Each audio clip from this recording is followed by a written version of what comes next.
دودھ پیے گا وہی تو دہاڑے گا.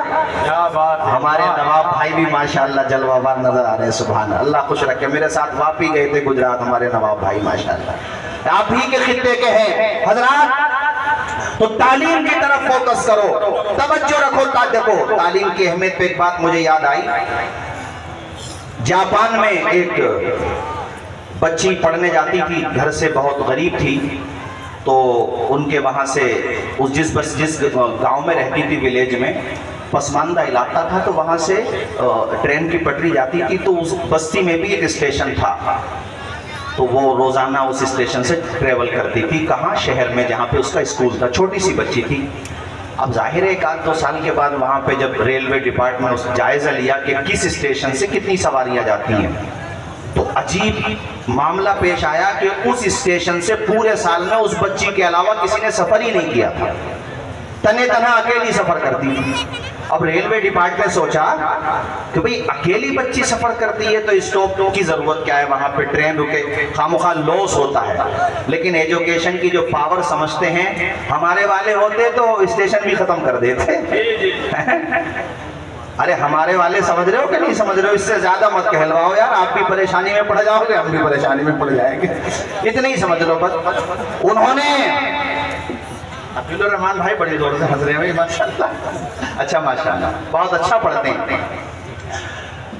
وہاں کے railway department P M O نے اوپر تک جو بھی سسٹم ہے, جب بات پہنچی کہا کیوں, معاملہ کیا ہے؟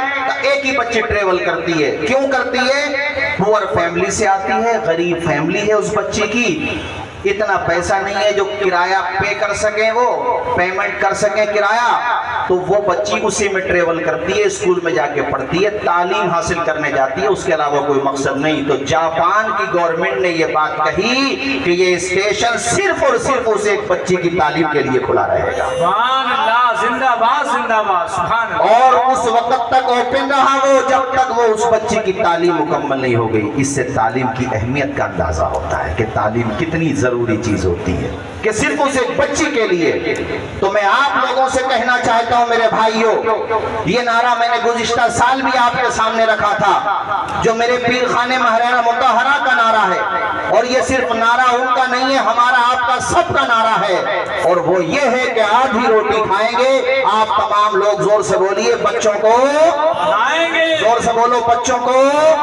میرے پاس 10-15 منٹ کا ٹائم ہو رہا ہے, مجھے 3 باتیں اور بتانا. نمبر 1 پہ شکشا بتا دی میں نے آپ کو, حالانکہ یہ اور اس میں اور بھی چیزیں میں بیان کرتا ہے, لیکن اتنا ہی کافی ہے.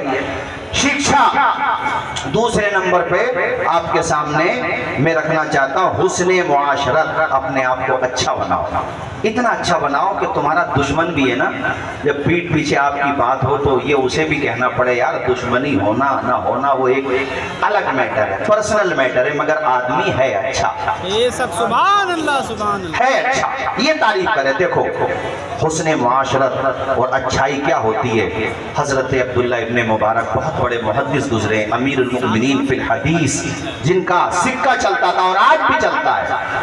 احادیث جب آپ پڑھیں گے, ہم علماء پڑھتے پڑھاتے مدارس میں, تو ان کا نام الحمدللہ جگہ جگہ آتا ہے. اتنا بڑا نام عبداللہ ابن مبارک, اتنا بڑا نام. میں ان کی اہمیت بتانے کے لیے صرف ایک واقعہ بتاؤں آپ کو, اور علم حدیث سے ان کا ذوق بھی بتاؤں, کیسے لوگ تھے وہ. اس سے طلبہ بھی سیکھ لیں اور آپ بھی سیکھ لیں کہ 24 گھنٹہ ہم لوگوں نے موبائل ہی کو دے دیا ہے. ٹائم جب بچے گا, اگر موبائل کا صحیح استعمال کر رہے ہیں اس کی بات نہیں کر رہا ہوں میں, غلط استعمال کی بات کر رہا ہوں. کیسے لوگ تھے. عشاء کی نماز کے بعد دروازے پہ آئے واپس, تو نمازیوں میں ایک محدث اور باہر نکلے, ان کا نام تھا علی بن حسن. باہر نکلے, وہ کہا آپ بھی یہاں پہ نماز پڑھ رہے تھے, میں بھی یہاں پہ نماز پڑھ رہا تھا, تھوڑا سا میں آپ سے استفادہ کرنا چاہتا ہوں, یعنی علمی فائدہ اٹھانا چاہتا ہوں. بات چیت شروع ہو گئی. دین نگر پور کے میرے دینی بھائیوں, آپ کو حیرت ہوگی کہ انہوں نے